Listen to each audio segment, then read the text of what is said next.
자, 지구 환경 변화 그리고 인간 생활 뭐 이런 얘기예요. 우리가 잘 알다시피 지구과학 파트이고요. 네. 그리고 이제 처음에는 그렇게 어렵게 느껴지지 않지만 또 지나가면서 조금씩 어려운 파트가 드러날 겁니다. 자, 기후 변화. 우리 되게 많이 들은 말이에요. 뭐가 변하고 있다, 기후가 변화하고 있다, 뭐 지구에 위기가 오고 있다, 뭐 이런 얘기. 우리 2012 뭐 이런 영화 봤어요? 투마로우 뭐 이런 영화? 네. 그런 이제 기후 변화에 의한 인간의 삶의 변화 같은 것들이 나오고, 그게 결국에는 뭐야? 인간 생활이 잘못돼서 그렇다. 그래서 에너지를 절약하자 뭐 이런 메시지를 주고 있는 거죠. 그죠? 네. 그런 것에 관한 설명을 공부하도록 하겠습니다. 첫 번째, 지구 내적 요인이라는 게 있어요. 지구 내적 요인이라는 게 있다. 그리고 외적 요인이라는 게 있다. 지구 내적 요인은 아무래도 누가 제일 중요할까요? 누가 제일 중요할까요? 인간이 제일 중요하겠죠. 그쵸? 예, 근데 어찌됐건 어떤 경우가 있을 수 있느냐. 첫 번째, 지표면의 변화. 우리가 뭐와 뭐를 비교해보면, 그냥 땅과 빙하를 비교해보면, 빙하와 그냥 토양을 비교했을 때, 이게 에너지의 반사율이 문제인데요. 에너지 반사를 누가 많이 할까요? 라는 거거든. 빙하가 많이 합니다. 그러니까 빙하가 많이 있다면 적절하게 선을 할 수 있어요. 에너지가 다 들어오지 않고 반사되어 나가니까 선을 할 수 있는데, 그 빙하가 녹으면 토양이니까 토양은 에너지를 그대로 흡수하는 경향이 있다 이거죠. 반사하지 않고. 그래서 빙하가 반사율이 크기 때문에 빙하의 면적이 반사율의 변화를 가져온다 이렇게 보실 수 있어요. 이해하셨나요? 두 번째, 화산활동. 화산활동은 우리가 그냥 언뜻 생각하면 막 불 뿜어져 나오고 그러니까 굉장히 더워질 것 같지만 그게 아니라 이 화산재라는 게 발생하는데, 이 화산재는 무엇을 네, 그렇죠. 햇빛을 커버하는 역할을 해요. 그러니까 햇빛이 들어오지 못하도록 한다. 그래서 햇빛의 투과율, 대기를 투과하는 정도를 어떻게 급격하게 낮추어서 뭐가 냉각될 수 있다? 기온이 어떻게 해요? 감소할 수 있다. 이런 변화를 가져올 수 있다. 이렇게 보실 수 있어요. 그 다음에 이제 세 번째, 수륙분포인데요. 수륙분포의 변화.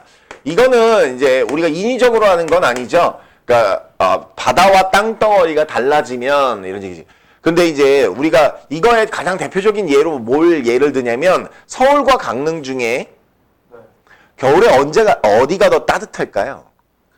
강릉이 더 따뜻합니다. 이유가 뭐냐면 주변에 바다가 있는데 거기에 난류가 지나가거든요. 그렇죠. 그것 때문에 아무래도 바다 옆에 있는 경우와 땅은 다르죠. 뭐가 달라요? 비열이 다릅니다. 그죠? 비열이 달라요. 그죠? 비열이 누가 더 크냐? 비열이 바다와 육지 중에 누가 더 크다? 바다가 더 크다. 그래서 온도 변화가 어떻게 바다가 더 심하지 않고 육지가 훨씬 더 온도 변화가 심하다 이렇게 보실 수 있죠. 이것도 기후 변화의 일종의 원인이 됩니다. 그 다음에 이제 네 번째는 대기 조성 변화예요. 대기 조성 변화. 드디어 나온다, 그죠? 대기 조성 변화. 우리가 기대하고 있던 환경오염. 그쵸? 그러면 대기 조성 중에 무엇이 되게 중요한 거냐면 CO2예요. CO2의 량. CO2의 양이 증가하면 뭐가 증가한다? 이런 얘기예요. 뭐가 증가한다? 네, 온실 효과라는 게 증가합니다. 온실 효과가 증가해서 결국 지구 기온이, 그죠? 지구 평균 기온이 그렇죠. 상승할 수 있다. 이 지구 평균 기온이 상승하는 것, 이걸 우리가 뭐라 그래요? 지구 온난화라고 한다. 사실 온실 효과는 되게 좋은 겁니다. 뭐가 좋은 거예요? 밤낮에 일교차를 줄여줘서 어떻게 돼요?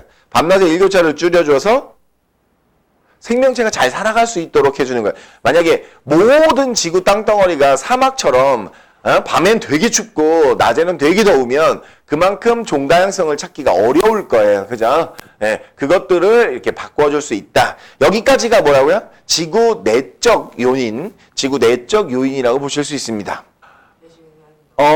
그렇죠. 네. 다음 넘어갑니다. 지구, 외적 요인 갑니다. 외적 요인. 자, 지구 외적 요인. 우리, 1학기 때 이런 거 배운 거 기억나나요? 지구가 이렇게 누구들이 주위를 돌아요? 태양 주위를 돌아요. 그럼 태양을 타원의 한 초점으로 한, 그쵸? 타원 궤도를 돌게 되죠. 그래서 뭐가 있냐면 근일점과 원일점이 있다 이렇게 배웠어요. 이해하셨나요? 요 모양에서 우리가 조금 더 디테일로 들어가면 이런 거예요. 근일점에서는 태양으로부터 북반구가 상당히 멀리 있는 형태, 이렇게 기울어져 있고요. 그 다음에 원일점에서는 태양 쪽으로 기울어져 있는, 북반구가 태양 쪽으로 이렇게 기울어져 있는 형태가 되어 있어요. 그러니까 쉽게 가면 이게 무슨 뜻이냐면 근일점에서 북반구는 겨울이고 원일점에서 여름이다 이렇게 보시면 되거든요. 됐죠? 네. 이 자전축의 기울기도 상당한 영향을 준다 이런 얘기예요. 만약에 이 자전축의 기울기가 똑바로 쓰거나 아니면 반대로 가면 어떻게 될까요? 이 반대 현상이 일어나죠. 그쵸? 예. 이런 것들을 우리가 지구 외적 요인의 기후변화 요인 이렇게 볼 수 있어요. 자, 그래서 가장 중요한 건 지구 자전축의, 그죠? 자전축의 기울기 변화예요. 자, 기울기 변화. 이게, 한 25,000년 주기로 이렇게 변할 수 있다. 그러면 이제 두 번째는 이 경사 방향도 문제가 됩니다. 이 방향이 아니라 이 방향으로 변한다 이거죠. 그리고 지구 자전축의 경사 방향의 변화. 이것도 지구 외적 요인의 기후 변화 요인이에요. 세 번째는 이 궤도 자체의 모양이 주기적으로 변합니다. 그걸 우리가 이제 좀 어려운 말로 세차 운동이라고 하는데 이 지구 공전 궤도 모양 자체의 변화. 이것도 큰 원인일 수 있다. 이렇게 기억하시면 돼요. 이해하셨죠? 네. 그 다음에 이제 그것 때문에 결국엔 왜 변하는 거냐. 이 세 가지가 변하면 무언가가 변하게 되거든요. 그게 아주 큰 원인이 된다. 뭐가 변하게 될까요? 지구로 들어오는 에너지 양이 변해요. 그러니까 어떻게 해요? 태양 복사 에너지량의 변화가 일어난다. 복사 에너지량의 변화가 일어난다. 이런 얘기예요. 우리가 같은 에너지인데요. 이럴 수 있어요.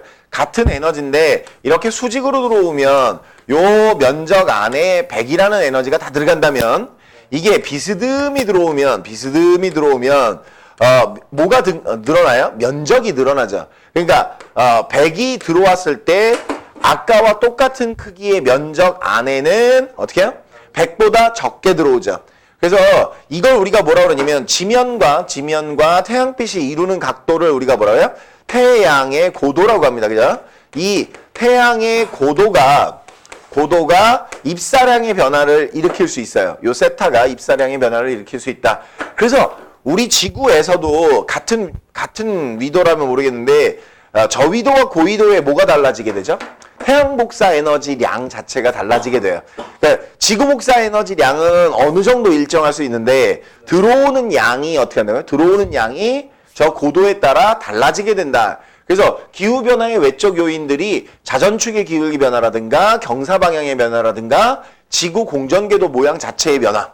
그러니까 근일점, 원일점이 바뀌면 경사방향과 상관없이 근일점, 원일점이 바뀌었을 때 뭐야? 아까 얘기했던 일교차가 커지고 연교차가 커지고 이런 단점이 있겠죠.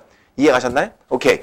자, 그러면 우리가 이러한 기후변화를 어떻게 감지할 거냐로 이제 넘어갑니다. 자, 그 전에 기후변화가 어떤 방식으로 일어났는지에 관한 연구를 어떻게 할 거냐 이런 얘기야. 기후변화의 연구 방법이에요. 기후변화의 연구 방법. 자, 지구의 기후는 어떻게 알아낼까요? 뭐 이런 얘기인데요. 가장 흔하게 딱 머릿속에 떠오르는 게 뭐예요? 나이테죠, 나이테. 예, 식물의 나이테를 보면 이런 거야. 만약에 따뜻하고 수분한 그런 시기가 지나가면 나이테가 어떻게 해요? 그래도 식물이 잘 자라니까 넓어지죠. 나이테 간격이 넓어져요. 그러니까 이렇게 나이테가 있을 때 가까운 간격이면 뭐라고요? 좀 추웠다는 얘기고요. 넓은 간격이면 뭐라고요? 따뜻했다는 뜻이다. 이렇게 기후변화에 관해서 연구할 수 있겠다. 그럼 두 번째는 빙하를 연구하는 거예요. 빙하를 연구하는 건 이제 두 가지 방식이 있는데요. 두 가지 방식이 있는데 첫 번째는 그 안에 포함되어 있는 공기방울을 보는 거예요. 공기방울을 통해서 어떠한 대기 성분을 가지고 있었는지, 즉 예전에 어떤 대기 성분을 가지고 있었으며 따라서 그것이 어떻게 변화했을까. 그래서 대기 성분 변화를 공부할 수 있고요. 그다음에 또 하나 코어를 연구하는 거. 코어가 뜻이 뭘까요? 코어라는 영화도 있었어요, 옛날에. 그죠? 코어라는 영화는 뭐냐면 이제 지구 내부 핵에 관한 얘기인데 그게 아니고 이제 빙하의 코어, 빙하의 중심에서 어떤 물질이 나오느냐, 또는 나이테처럼 얘도 똑같아요. 나이테처럼 이 빙하의 형성층의 두께가 다릅니다. 알겠죠? 그래서 뭐와 똑같은 역할을 하냐면 나무의 나이테와 똑같은 역할을 해줄 수 있다. 이렇게 보실 수 있어요. 그러면 마지막으로 세 번째는 우리 표준화석 시상화석 기억나요? 표준화석이 뭐였죠? 그 시대를 알려주는 거예요. 시상화석은 뭐예요? 그렇죠. 바로 그겁니다. 화석의 연구. 자, 시상화석. 환경 연구에 이 화석을 연구하면 굉장히 많은 정보를 얻을 수 있다. 이렇게 보실 수 있어요. 그래서 이걸 가지고 굉장히 여러 가지 연구를 하죠. 화석 가지고. 그죠? 뭐 수륙분포도 알 수 있고요. 그죠? 식생도 알 수 있고 뭐 이런 것들이에요. 자, 그래서 과거의 기후 변화를 알려면 우리가 화석 연구를 많이 하게 된다. 이런 얘기죠. 됐어요? 그래서 이걸 가지고 우리가 뭘 알게 되냐면 각 지질시대에 요런 남은 나이테라든가 빙하를 연구한다든가 화석 연구를 해서 각 지질시대에 뭐 빙하기가 있었다, 간빙기가 있었다, 뭐 이런 것들도 알게 된 거예요. 아시겠죠? 오케이. 다음으로 넘어갑니다. 아까 잠깐 나왔던 대기 성분 변화에 관한 설명을 좀 더 자세하게 합니다. 그러니까 환경 오염이 기후 변화를 일으키는 거에 관한 공부를 하겠구나. 뭐 이런 얘기예요. 그죠? 네. 자, 온실 효과. 원래 온실 효과는 이거예요. 태양이 이렇게 있고요. 자, 지구가 이렇게 있어요. 지구가 이렇게 있으면 바깥에 뭐가 있는데? 대기라는 게 있어요. 대기. 그런데 그 대기로부터 한참 멀어지면 어떻게 될까요?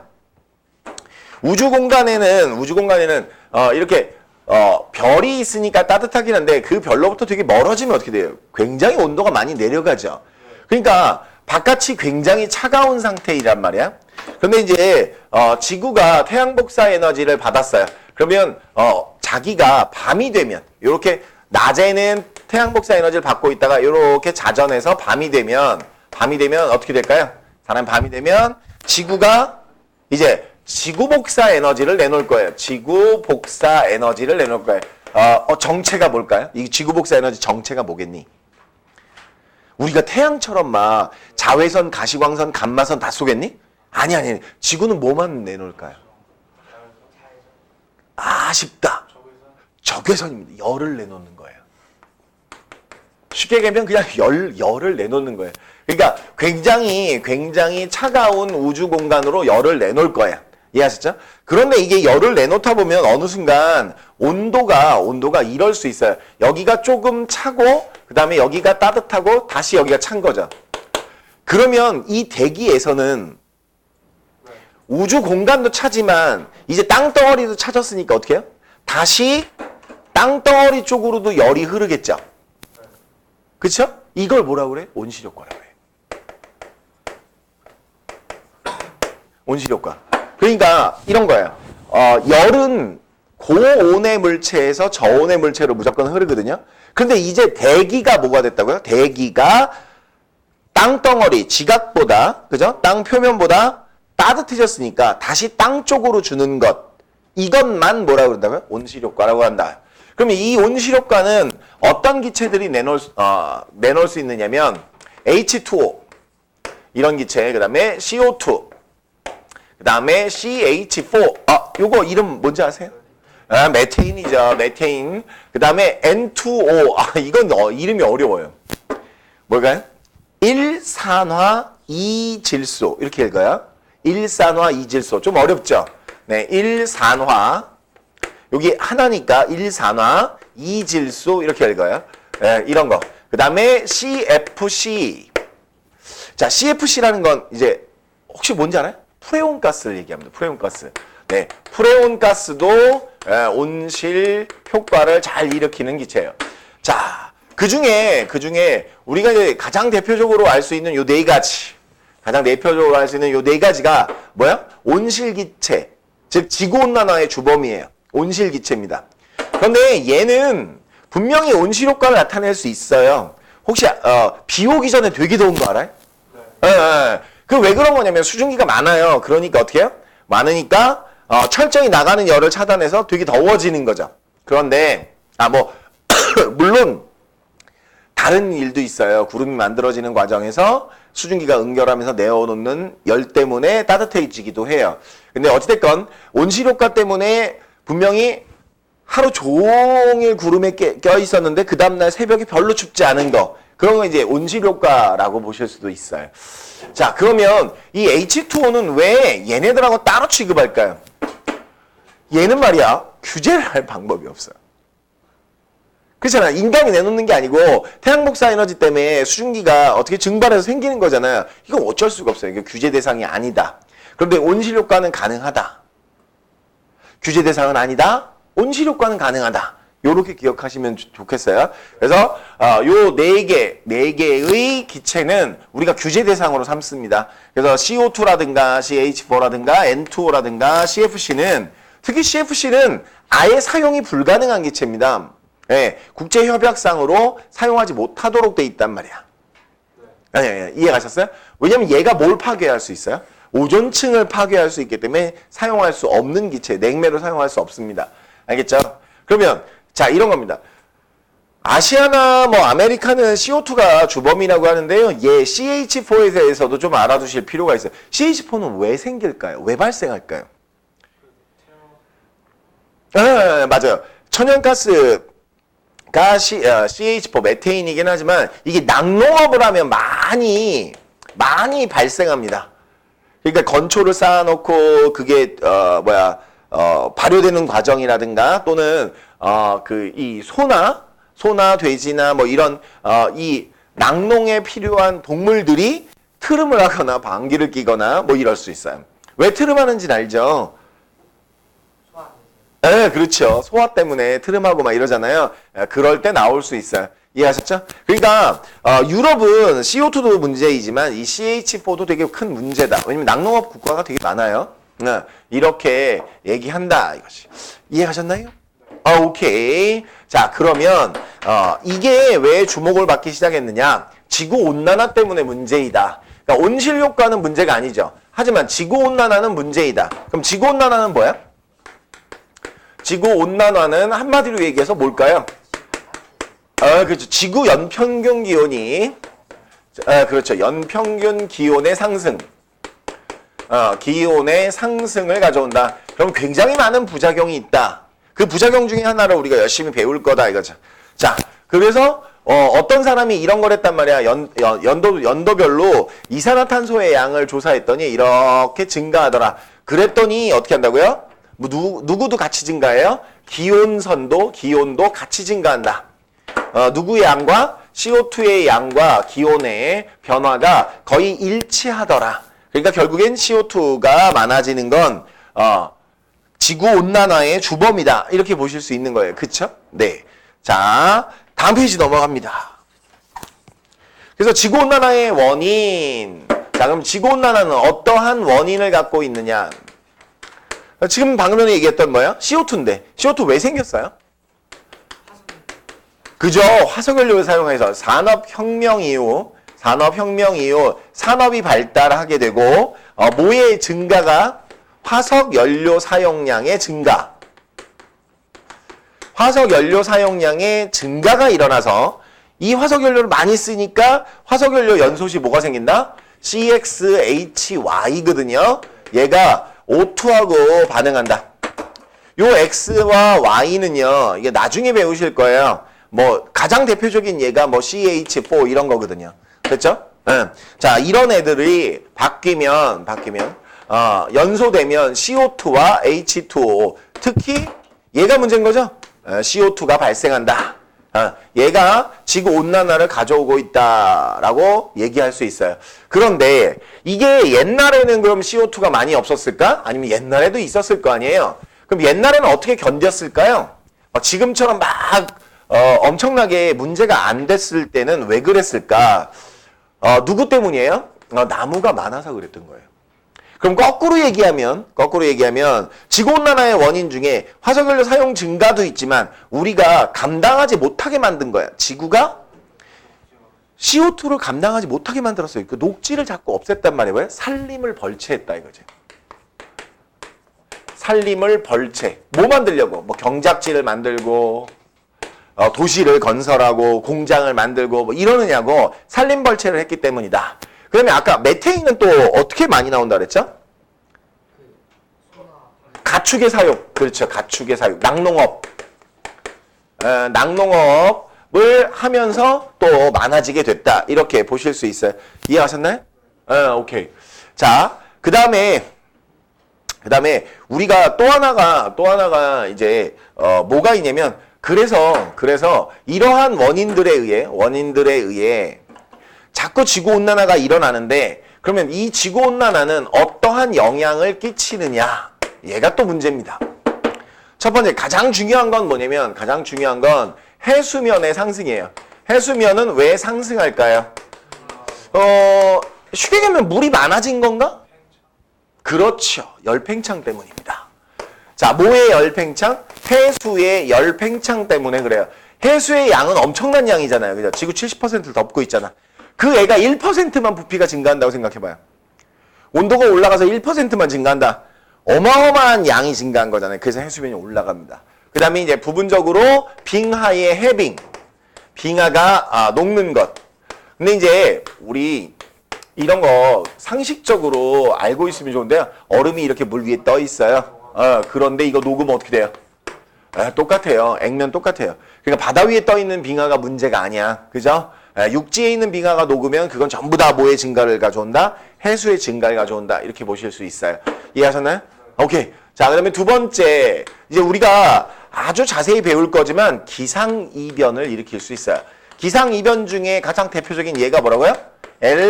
엘니뇨죠. 엘니뇨라는 현상을 일으킬 수 있다.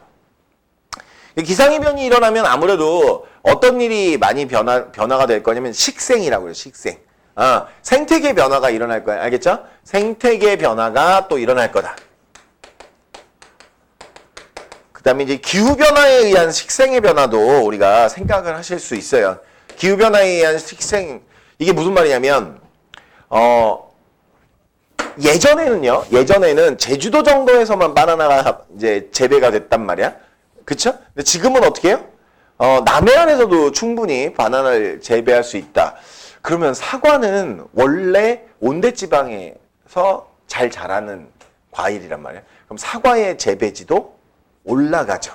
예, 그렇죠. 북상합니다. 그러니까 이 식물, 과일이나 식물의 재배지가 북상하는 그런 효과를 가져오고 있다. 생태계 변화가 일어나고 있다. 마지막으로 해양 생태계의 변화인데요. 해양이 산성화되는 것도 문제예요. 네, 해양이 산성화되는 것도 문제다. 이거는 조금 이제 화학 반응식을 제가 써드리긴 할 건데 이런 거예요. 너무 어렵다 이렇게 생각하시지 말고 그냥 한번 보시면 좋겠어요. 이게 CO2가 공기 중에 많아지면 이게 물에 녹아 들어가거든요. 그죠? 이게 뭐가 되느냐? 그래서 탄산이 됩니다. 탄산이 되죠. 잘 알고 있어요. 그죠?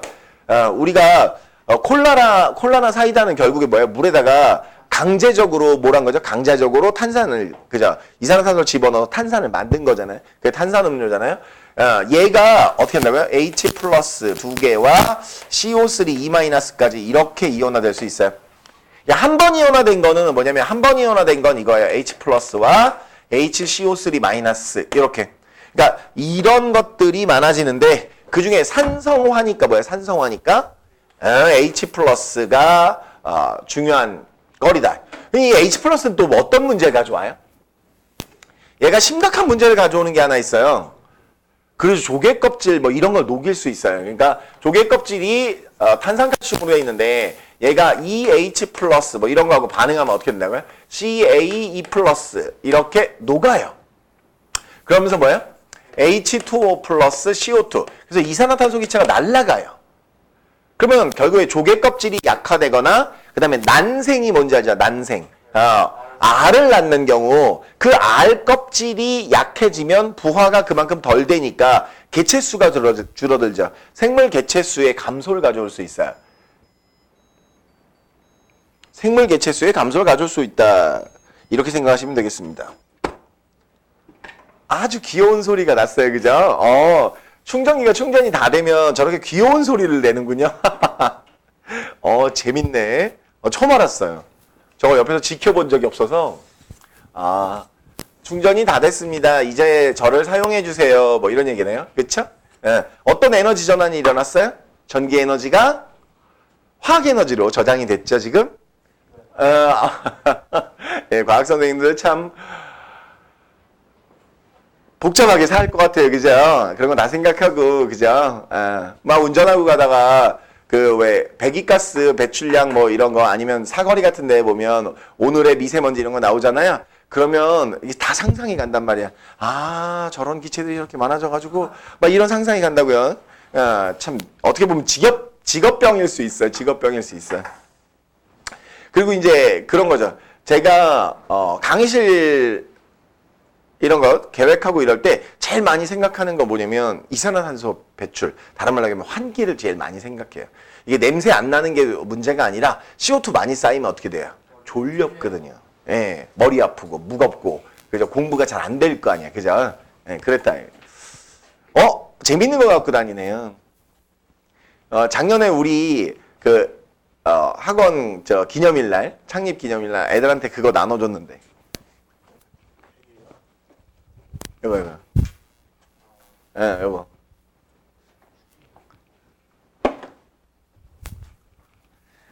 지금 2개가 남아있어요. 2개가 남아있어요. 어머님들 갖다 드린다 그러면 주고. 오케이. 그러면 2개, 딱 2개 남아있거든요. 작년에 한 것 중에 2개 남아있으니까 하나씩 줄게요. 자, 갑니다.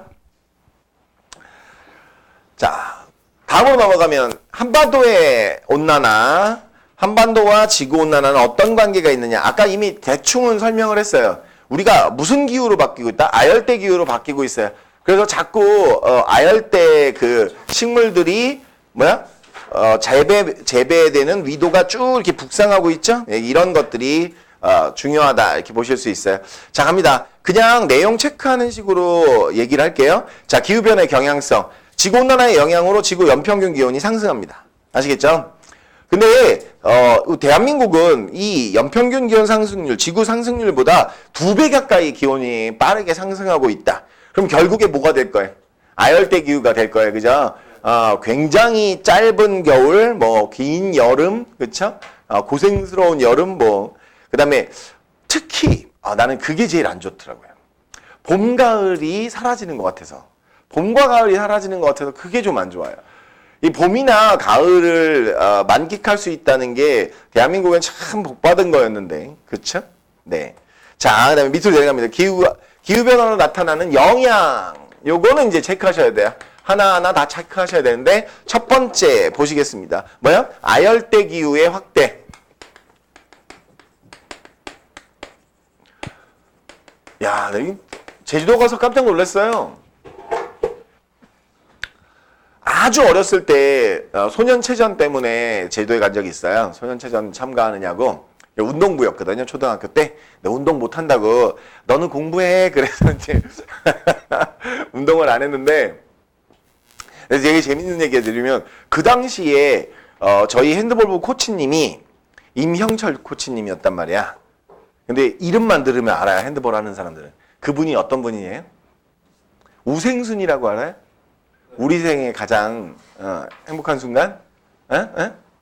그게 여자 핸드볼 팀 얘기잖아요. 그 여자 핸드볼 팀 감독이셔요.